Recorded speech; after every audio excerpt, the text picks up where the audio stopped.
This is the 10 o'clock news, reported by Carol Marin. Good evening. Her name is Debbie, the first big hurricane of the season, and by this time tomorrow, parts of Florida could be evacuated. Right now, there are hurricane warnings in the Dominican Republic, Cuba, Haiti, and the Bahamas. Winds are 75 miles an hour, but they could be much stronger by the time they reach the U.S. We're going to be ahead of the game this time. Finally, for once, be ahead of the game.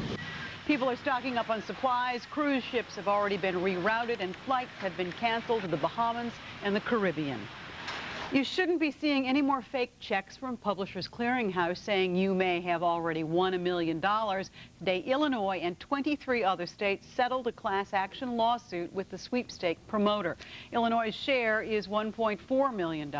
It means about 1,500 people here will get at least some of their money back from magazines they ordered. Federal Reserve Chairman Alan Greenspan announced today the Fed has decided against boosting interest rates.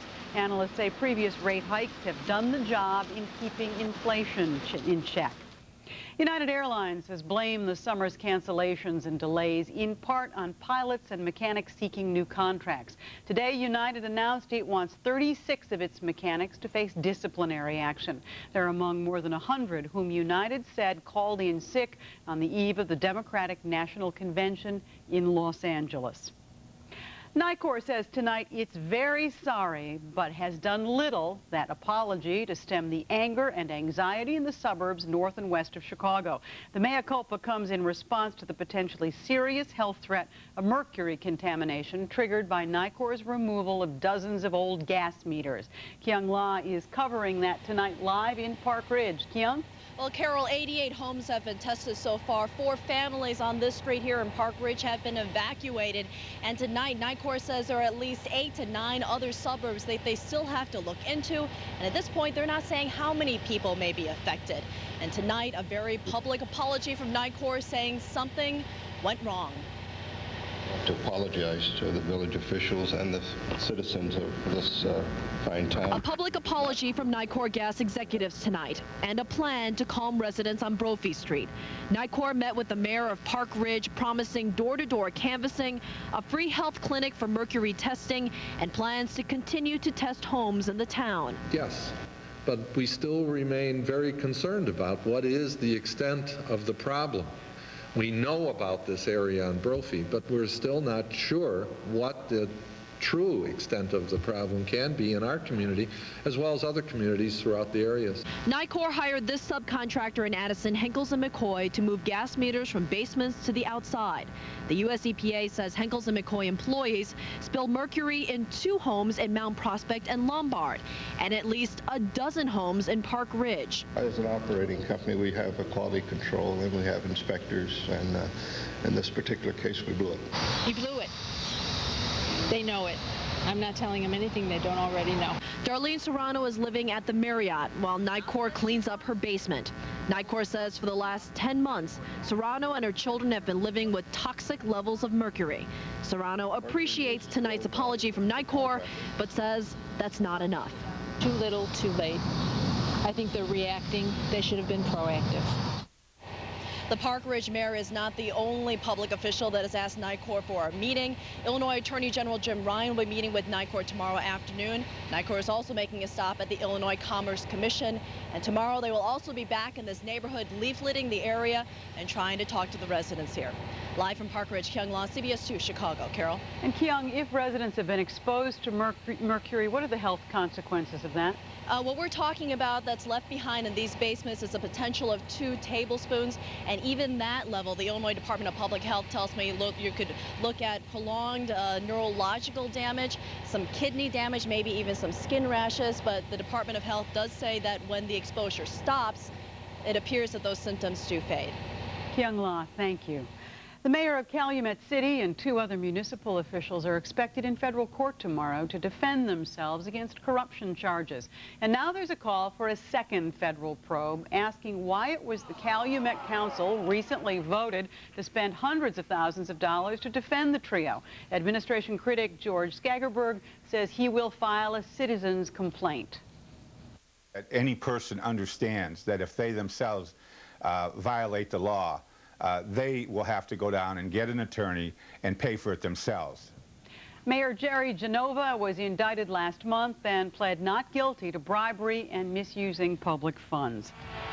Democratic presidential nominee Al Gore walked into a room full of union carpenters today in Chicago, shaking hands and giving members the high five. He's back in Illinois tonight because this is a key battleground state, one of the ones that would decide who goes to the White House. CBS 2 Chicago has learned that after speaking to the carpenters, Gore met privately with a small group of elected officials, among them 2 local Democratic congressmen who have not been at all happy with Gore's campaign. Our political editor, Mike Flannery, is live in Winnetka, where Gore attended a private fundraiser. Mike with exclusive details on those behind-the-scenes meetings. Mike? Well, Carol, behind the scenes here in Winnetka, he raised hundreds of thousands of dollars tonight, a good bundle of money. And, you know, for a campaign where very little had gone right, in the last few days, Gore is feeling like many things are going right, and he's trying to capitalize on that good feeling. They came out of their 20-minute session with the vice president offering only praise. Even those who last week were saying Al Gore faced defeat because leaders of his campaign in Illinois were disrespecting minorities. They should have seen the diversity of Illinois. But, Mike, that was last week. This week, we're together. We've got an election to win. At the Democratic convention in Los Angeles last week, Congressman Luis Gutierrez denounced Mayor Daley and Senator Dick Durbin for not including women or racial minorities in their symbolic announcement of the Illinois delegation's vote for Gore. Now, Gutierrez says campaign officials who met with him yesterday have spelled out plans for new voter registration and minority participation. I feel that things have improved immensely. Do we have a long way to go towards achieving victory? I think we have steps that we need to take, but I am happy to say that steps are being taken. Perhaps buoyed by that new campaign spirit, the vice president left his Winnetka fundraiser late tonight, having delivered to the Democratic Party more than $500,000 in new campaign cash. Senator Durbin hailed the Democrats' new mood. The convention was very positive. The boat trip was positive. I've been with the vice president the last 3 days, and every time we've gotten together, there's been a new feeling of energy and excitement about it, and I think that's showing in the polls.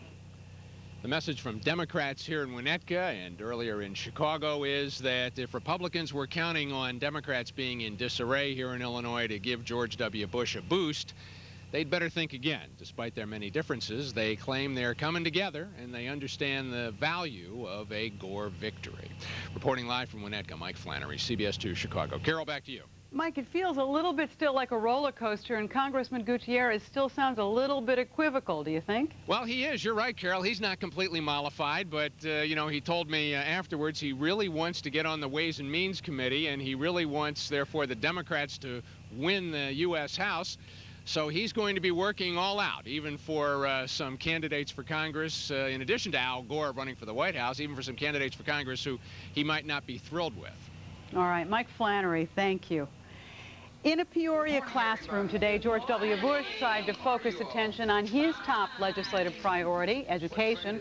Bush pushed his $5 billion education program that would encourage states to teach children to read by the 3rd grade. A bus driver's strike will keep students in the Crete-Monee District 201U out of class for a 2nd day tomorrow. The strike by drivers for Kickert bus lines affects districts all over the south suburbs, but Crete-Monee buses most of its students, and today they missed the first day of school. We bus 80% of our kids, so it's not possible to have school just for some kids. We're not going to do that, so we're putting in place hopefully an alternative transportation plan. The school bus drivers say they're fighting against proposed cuts in pay and benefits. Kickert Bus Lines has had no comment. In Naperville, school officials are trying to head off a meningitis scare. Naperville North High School senior Sean Strebbing has bacterial meningitis. He's in critical condition, though showing some signs of improvement. The school has sterilized the bathrooms and the drinking fountains. The move is strictly precautionary because that strain of meningitis is not considered contagious without direct human contact. And a ringing endorsement of the new school year for Mayor Daley, appearing at the Dawes Elementary School this morning. More than 400,000 public school students returned to class today. Among them, 150 young women at the city's first charter school solely for girls. The Young Women's Leadership School on the IIT campus will focus on math and science. The focus at the brand new Walter Payton College Prep is on excellence in all disciplines. 381 freshmen will strive for that goal in a $31 million state-of-the-art building. For about 200 Chicagoans, this first day of school was the first day of a new career. They're part of a Chicago Public School Fast Track program, which allows professionals to become school teachers even though they don't have a teaching degree. Today, we went to class in Roseland with Leslie Baldacci, who gave up her job as a Chicago Sun-Times columnist to teach the second grade. I think that's a real good idea. It's a very difficult job. It's the hardest job I've ever done in my life. Let me see if I can explain this another way. When we put words, a list of words, like this, in ABC order, we look at the first letter of the word. The program that I'm in is called Teachers for Chicago. It's a very quick and I think very effective way to quickly train people, but also bring people from other professions who have thought about doing this but couldn't otherwise. I couldn't have done it otherwise. You guys are doing fine. Let me go check these guys to make sure. There's such a need for teachers right now. There's going to be a 2 million shortage of teachers by 2002. I don't know if it was a midlife, readjustment or whatever you want to call it, but it was the only thing I could think of to do that was more important than what I was already doing. If you believe this is important, then be here. And the artist drew a dog. It was house. Drop me down. What I did before and what I do now are so completely different. I was working at a very good paying, ego gratifying, exciting, big world job. And now I'm just like a nobody and a novice.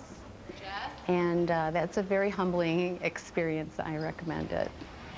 Leslie Baldacci and all of the teachers in Fast Track have a mentor who watches them and guides them through the year. The program is helping Baldacci earn a master's degree in education so that she can keep on teaching after her 2-year internship period ends. Next, Chicago's soaring milk prices. Why are we paying so much? That when the 10 o'clock news continues.